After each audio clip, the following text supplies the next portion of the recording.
우리가 알고 있는 산상수훈, 예수님께서 산에 올라가 주신 말씀 중에서 이 앞부분을 팔복이라고 이야기합니다. 8개의 복들이 우리에게 전달이 되고 있습니다. 이 팔복의 말씀을 통해서 하나님께서 우리에게 가장 기뻐하시는 복이 무엇인지를 다시 한번 확인하고 그 복을 누리시는 우리 모두가 되기를 간절히 소망합니다. 자, 예수님은 어떤 교사입니까? 예수님의 가르침에 우리는 어떻게 반응해야 할까요? 오늘 본문에 보게 되면 예수님께서 산에 올라가셔서 무리를 보시고 산에 올라가 앉으셨더니 제자들이 나오게 됩니다. 그리고 그들에게 입을 열어서 가르치셨다라고 그렇게 말씀하고 있습니다. 예수님께서 가르치실 때에 입을 열어 가르쳤다. 이것은 대중들에 대해서 가르칠 때 관용적으로 표현하는 말입니다. 랍비들이 많은 사람들 앞에서 가르침을 베풀 때 입을 열어서 가르쳤다. 이런 표현을 많이 사용을 합니다. 곧 예수님께서 산에서 가르침을 베풀어 주시는 그 교사로서의 예수님을 강조하고 있는 표현이라고 볼 수 있을 것입니다. 마태복음에 보게 되면 산이라는 것이 중요하게 등장을 합니다. 그래서 예수님께서는 기도하러 산에도 가셨고 이와 같이 가르치려고 산에도 가셨고 또 산에서 치료하신 일들도 있고 그리고 산에서 당신이 변화된 모습을 보여주시는 일들도 있었습니다. 그리고 부활한 다음에 이 선교를 명령하실 때 우리가 지상명령이라고 할 때 그 지상명령도 역시 산에서 베푸신 명령이라는 것을 우리는 마태복음을 통해서 살펴볼 수 있습니다. 아마도 시내산이라는 곳에서 모세를 통해서 하나님이 말씀을 전해주신 것처럼 훨씬 더 권위 있으신 예수 그리스도께서 산에서 이 가르침을 베푸시는 것으로 그 가르침의 어떤 귀중함과 위엄을 우리에게 보여주는 것 같습니다. 자, 이 예수님께서 그렇게 산에서 우리에게 가르쳐 주십니다. 모세는 하나님의 말씀을 받아서 전달하는 전달자였다면 모세와는 달리 예수님은 직접 하나님의 말씀을 증거하며 우리에게 알려주실 수 있는 율법의 전달자가 아니라 율법의 수여자가 되시는 것이죠. 그런 점에서 모세보다도 훨씬 더 승한 우리의 교사가 있다면 예수님이다라고 볼 수 있을 것입니다. 그리고 그 예수님께서 이제 산에 올라서 제자들에게 가르침을 베풀고 계시는 겁니다. 예수님의 사역을 3대 사역이라고 이렇게 나누는데 하나가 복음을 선포하는 것이고 그리고 하나가 치유하는 것이고 그리고 마지막 하나는 가르치는 것입니다. 우리는 복음을 듣고 그리고 치유를 받지만 또 하나 중요한 것은 가르침을 받는 것입니다. 그래서 저와 여러분들의 신앙생활에 중요한 점이 있다면 계속해서 배워야 된다는 것이에요. 예수님은 우리에게 가르치기를 원하시기 때문에 그렇습니다. 자, 본문의 3절부터 10절까지를 보면서 8가지 복에 대한 말씀을 정리해 보도록 하겠습니다.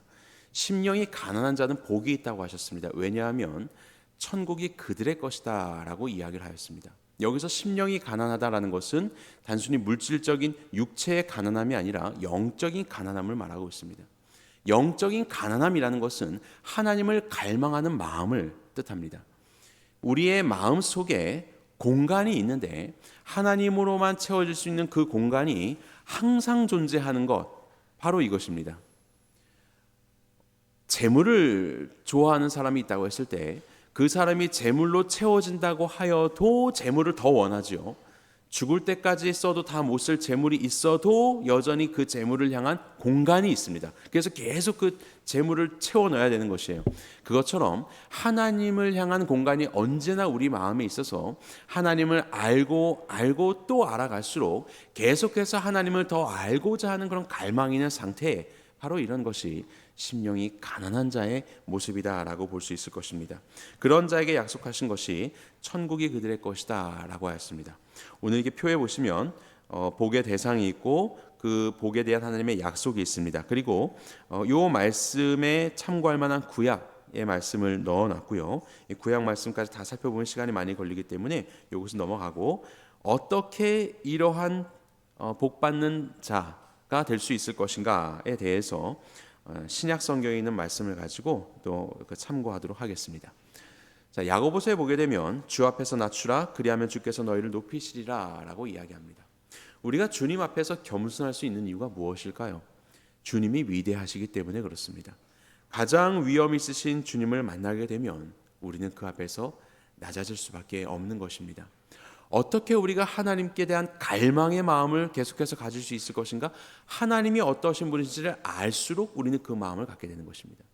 하나님의 위엄, 영광, 예수 그리스도의 아름다우심을 발견하면 발견할수록 그것을 더 갖고자, 더 채우고자 하는 거룩한 열망이 우리 안에 생기게 되기 때문인 것이죠.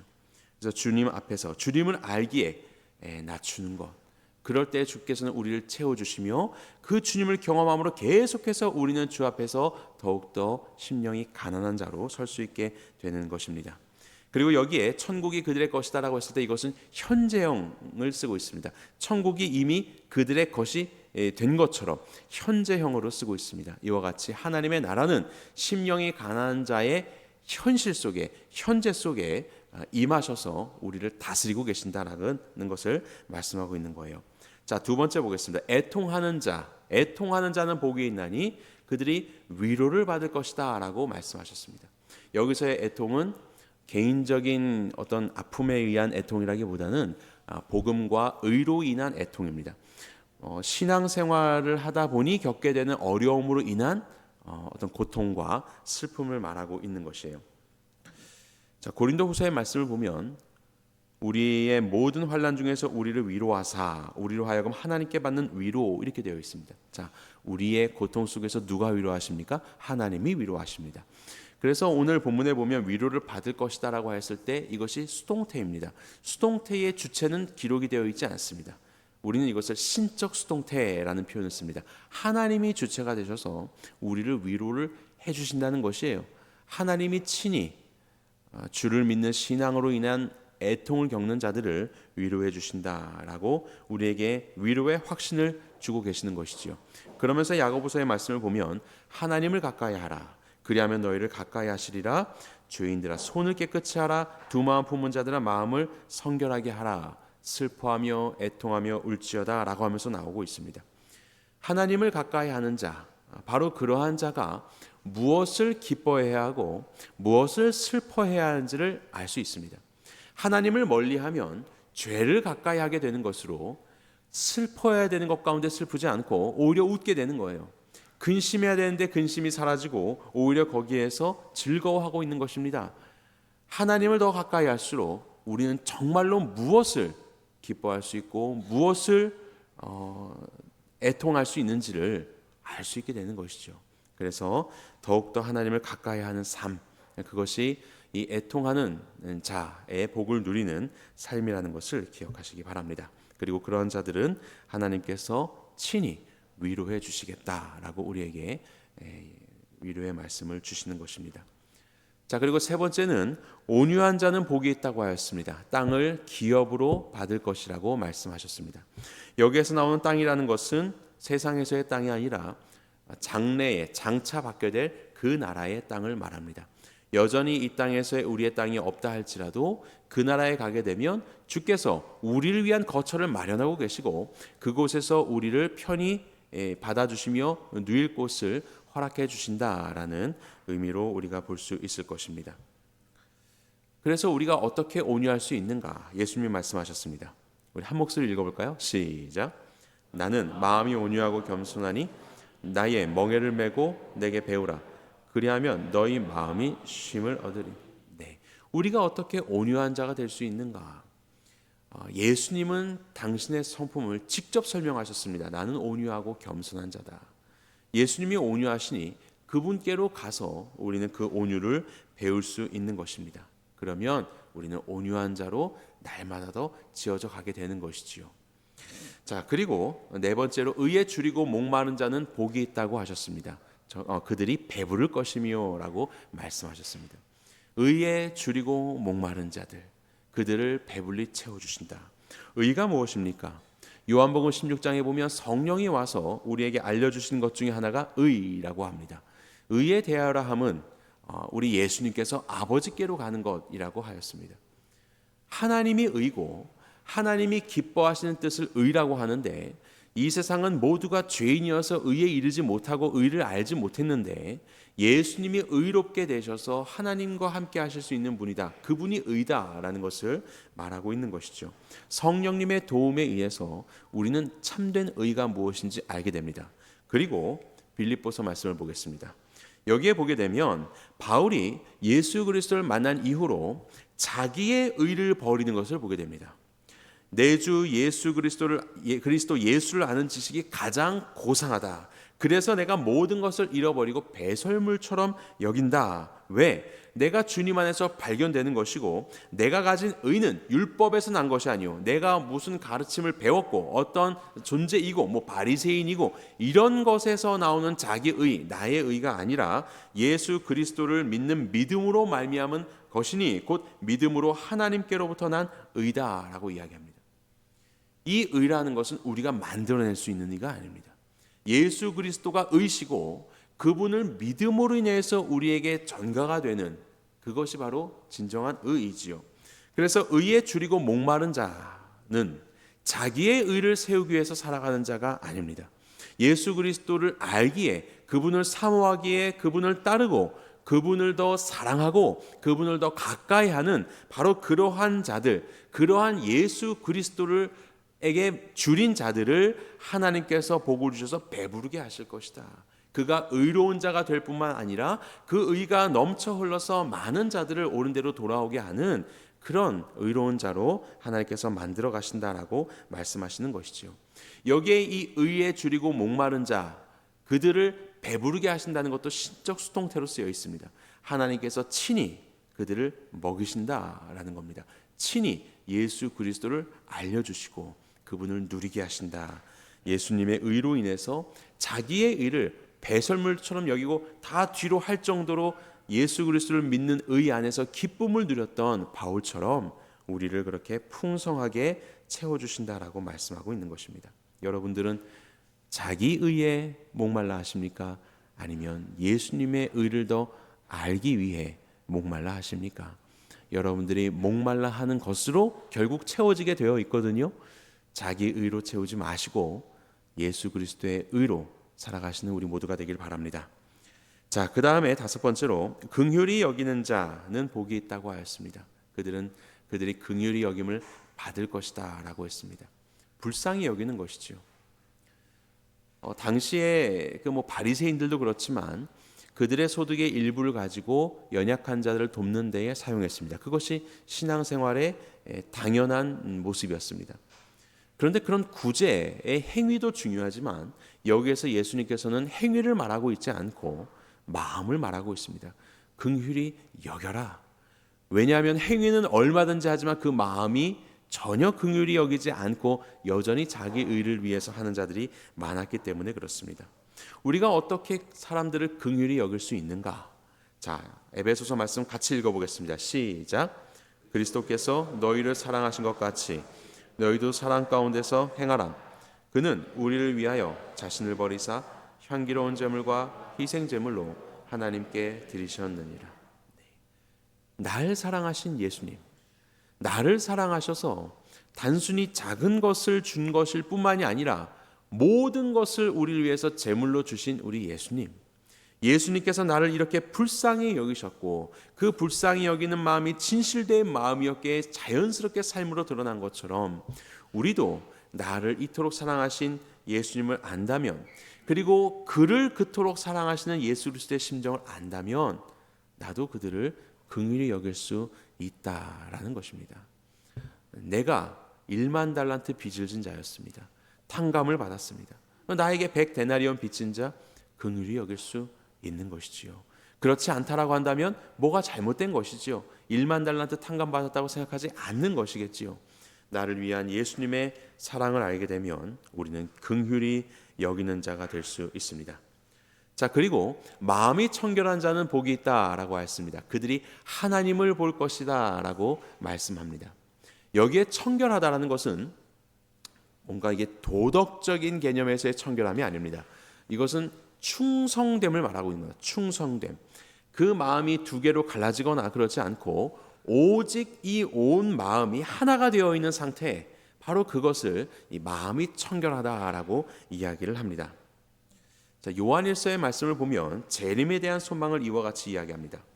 사랑하는 자들아, 우리가 지금은 하나님의 자녀라. 장래에 어떻게 될는지 아직 나타나지 아니하였으나 그가 나타나시면 우리가 그와 같을 줄을 아는 것은 그의 참모습 그대로 볼 것이기 때문이니, 재림을 기다리고 있는 거죠. 예수님께서 나타나시면 그를 보게 될 것이다. 주를 향하여 이 소망을 가진 자마다, 주님을 다시 만나는, 주님을 정말 대면하여서 보는 바로 그러한 소망을 가진 자마다 그의 깨끗하심과 같이 자기를 깨끗하게 하느니라. 누군가를 오랫동안 고대하고 만납니다. 그 사람은 나를 만나기 위해서, 나에게 찾아오기 위해서 오래전부터 이야기를 해왔고 나를 위한 많은 준비를 하며 지금도 나를 위해서 기도하고 있으며 그 시간을 준비해 오고 있습니다.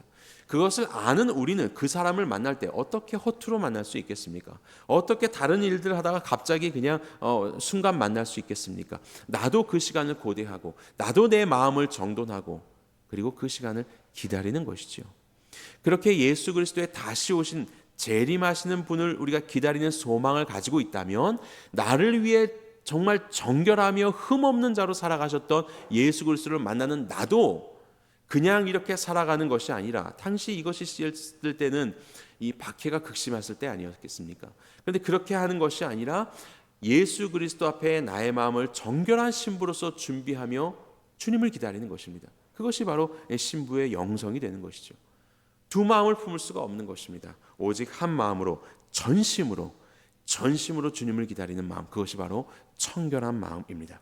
마음이 청결한 자는 복이 있다. 하나님을 볼 것입니다. 주를 다시 만날 그때, 우리의 대면에서 만날 그때를 생각하시면서 우리의 마음을 나뉘어지지 않는 충성심으로 나가게 되기를 바랍니다. 자, 그리고 일곱 번째, 화평하게 하는 자가 있습니다. 화평하게 하는 자는 하나님의 아들이라 일컬음을 받게 될 것이다 라는 복을 누린다라고 했습니다. 화평은 무엇입니까? 샬롬이지요. 하나님께서는 샬롬을 위해서 이 땅에 오시지 않으셨습니까? 아들이라 함은 아버지를 닮는 존재입니다. 우리에게 회복을 말씀하시고 샬롬을 말씀하셨던 하나님을 닮은 자로서 화평케 하는 자는 하나님의 아들이라 일컬음을 받게 될 것이다 라고 말씀하고 있는 것입니다. 로마서 12장 보도록 하겠습니다. 우리가 어떻게 화평하게 할 수 있는가? 할 수 있거든 너희로서는 모든 사람과 더불어 화목하라라고 명령하십니다.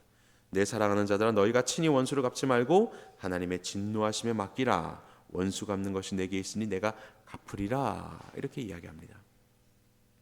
우리가 화평할 수 있는 이유, 우리의 이 모든 분쟁의 상황에서 하나님이 이것을 아시며 능히 다루실 수 있다라는 것을 알기 때문에 그런 것입니다.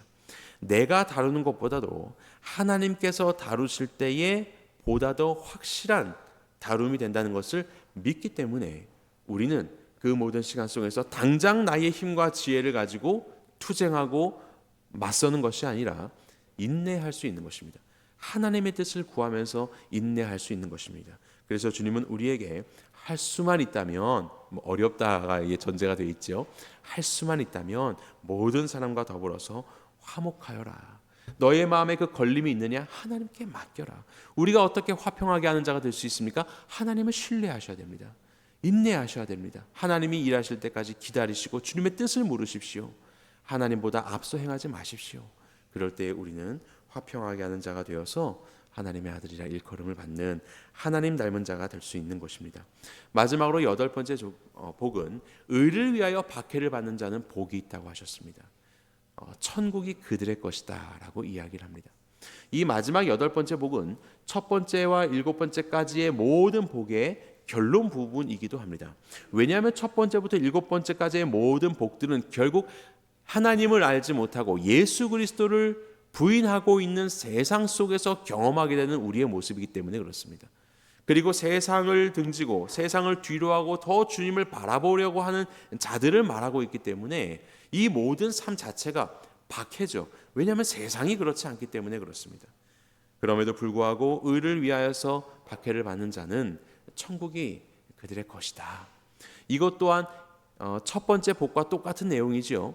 심령이 가난한 자는 복이 있나니 천국이 그들의 것이다. 그리고 의를 위하여 박해를 받는 자는 복이 있나니 천국이 그들의 것이다. 둘 다 현재형을 쓰면서 그런 존재에게 이미 천국이 와 있다라는 것을 말씀하고 있는 겁니다. 두 번째부터 일곱 번째까지는 전부 다 미래형이거든요. 복이 아직 오지 않았습니다. 하지만 첫 번째와 여덟 번째, 처음과 마지막에 그 인클루지오 구조라고 하는데, 이 수미 쌍관, 서로가 딱 맞는 이 관계 속에서 천국을 말씀하고 있는 겁니다. 그렇게 주님이 기뻐하시는 삶을 살아가고 있는 자들에게 물론 너희에게 진정한 복은 아직 오지 않았고, 진정한 복은 먼 훗날 그 나라가 되었을 때 온전히 너희에게 임하게 되겠지만, 이 땅을 살아가고 있는 너희에게도 현재의 축복으로서의 천국이 허락되었다. 그래서 주님의 다스림 속에서 기꺼이 이런 삶을 기쁨으로 살아내어라, 이 복을 누려라 라고 우리에게 말씀하고 있는 것입니다. 참된 제자 공동체라 하면 바로 이러한 8가지의 복을 알고, 그리고 말씀 가운데서 발견하고 성령 하나님이 주시는 능력 속에서 이것을 힘쓰며 나아가는 자들이 되는 것입니다. 그래서 참된 제자 공동체 안에서는 바로 그러한 천국의 모습이 확인되는 것입니다. 함께 모였을 때 하나님의 다스림과 하나님이 주시는 지혜와 하나님이 주시는 진정한 평안과 안식과 위로와 힘, 능력을 경험하게 되는 것이죠. 그것이 제자 공동체입니다. 우리가 교회로서 함께 공동체됨으로 모여서 함께 예배하고 함께 목장 생활을 하고 3, 4, 5 모여서 교제하는 이유도 그 속에서 함께 하시는 주님으로 인한, 주의 다스림으로 인한 천국을 경험할 수 있게 되기 때문에 그렇습니다. 참된 제자 공동체는 바로 그러한 공동체입니다. 우리 교회가 이러한 천국을 더욱더 풍성히 만끽하게 되길 간절히 바랍니다. 자, 3번입니다. 예수님이 팔복을 가르쳐 주신 이유는 무엇입니까? 산상수훈의 많은 가르침, 그 5장부터 7장까지의 긴 가르침 속에서 이 팔복은 그야말로 정수다라고 그렇게 이야기하는 분들이 많습니다. 언어 자체가 굉장히 아름답기 때문에 그렇게 표현하는 것 같기도 합니다. 우리가 잘 알고 있는 인도의 성자인 간디도 팔복을 너무나도 좋아해서 적어놓고 다녔다, 이런 이야기들도 있더라고요. 어떤 이들은 이 팔복에 있는 말씀을 가지고 이것은 우리가 결코 살아낼 수 없는 너무 그 위대하고 가치 있는 삶이다, 이거는 우리의 기준하고는 맞지 않는다라고 그렇게 이야기하시는 분들도 있습니다. 그런데 그렇지 않습니다. 주님은 이 말씀들을 주시면서 이미 구약 성경에 제가 여기 적어 놓았지만 이미 알고 있는 말씀, 하지만 그 의미를 다시 새기게 하시면서 율법을 폐하는 것이 아니라 율법을 완성하러 오셨다. 이 모세를 통해 주셨던 하나님의 말씀의 진정한 의미를 알게 하시고, 그리고 그것을 어떻게 우리의 삶 가운데서 이루어가며 발전시키며 살아갈 수 있을지를 또한 우리에게 계속해서 신약 성경을 통해서도 말씀해주고 계시는 겁니다. 결국 주님께서 원하시는 건 이 주님의 말씀의 진정한 의미를 깨닫고 그리고 정말로 그렇게 살아가기를 원하셨던 것이죠. 그리고 그것을 위해서 한 사람이면 어려울 수 있지만 함께하는 공동체, 제자 공동체를 주신 것입니다. 예수님께서 무리를 보셨습니다. 그리고 산에 올라가 앉으시며 제자들이 나오게 되죠. 바로 그 제자들에게 주신 말씀인 거예요. 물론 무리들도 이 이야기를 듣겠지만 제자들, 예수 그리스도를 따르려는 바로 그 제자 공동체에게 예수님은 이 말씀을 주면서 정말로 너희가 참된 복을 누리면서 살아라. 이 복은 너에게 오늘도 임하는 천국이고 그 천국의 누림 속에서 세상과는 다른 공동체의 모습으로 살기를 바란다 라고 하는 간절한 예수님의 마음이 담겨 있는 것이지요. 왜 8번이나 이렇게 복을 계속 이야기하겠습니까? 어떤 건 현재형이고 어떤 건 미래형으로 시간이 문제이겠습니까? 그렇지 않습니다. 결국 하나님께서는 복을 주신다는 이야기입니다. 지금도 주시고 계시고 그리고 앞으로도 주실 것이다. 더 큰 복이 우리 가운데 놓여 있고 날마다 더 그것을 소망하면서 기쁨으로 이 모든 시간들을 살아내라고 우리에게 말씀하고 있습니다. 이 땅에서 예수 그리스도의 제자 공동체로 살아간다는 것, 그것은 무엇을 의미할까요? 이 팔복의 메시지를 듣고 이 복을 누리는 자들, 그런 공동체로 살아가는 것입니다. 어떻게 팔복을 누릴 수 있을까요? 여기 어떻게 되어갈 것인가 해서 우리가 살펴보았지만 다 예수님과 연결되어 있지요. 주님을 알고 주님을 따라가고 주님께 감사하며 주님으로 채워가고 주님을 더 갈망하고, 예수 그리스도를 더 깊이 알아가고 예수 그리스도를 더 많이 배워가고 그분을 사랑할수록 제자 공동체는 천국을 얻게 되고 위로를 얻게 되고 영원한 기업을 받으며 천국을 확장시키며 나아가는 그러한 주님의 제자들이 될 수 있는 것입니다. 우리의 복의 근원이신 예수님, 그리고 우리에게 이러한 복을 수여해 주시는 예수님, 그 예수님을 더 사랑하시기를 바랍니다. 더 알아가시기를 바랍니다. 부지런히 배우시고 부지런히 따라가십시오. 그 속에서 우리의 삶 가운데 허락하시는 이 참된 복, 이 귀한 행복을 누리시는 새누리 공동체가 되기를 주님의 이름으로 간절히 축원합니다.